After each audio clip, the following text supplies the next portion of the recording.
তো আবার বেরিয়ে পড়লাম আমরা পুরী জগন্নাথ দর্শনে। তো আমাদের সাথে কে কে আছে দেখো, আমাদের সাথে আছে আমার বোনেরা আর কাল্লার পার্থর একটা বন্ধু। তো চলো তোমাদের সাথে দেখাই।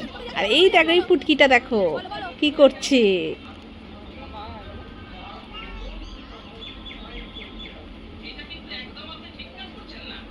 আর এইখানে দেখো শালিতে কি করছে, শালি আর জামাইবাবু দুজনে ওই করে যাচ্ছে সব সময় যখনই দেখা হয়। আর এই যে আমি, দেখা আমায় কেমন লাগছে একটু বলো।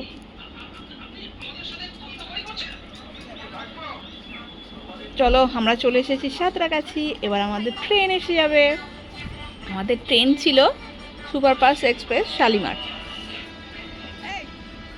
এই তো ভোলাদারে এসে গেছে ঐশী। এই যে এতগুলো আমাদের লাগেজ হয়েছে, আর এই যে এখানে আমরা ওয়েটিং করছি। নেক্সট ভিডিও দেখতে হবে।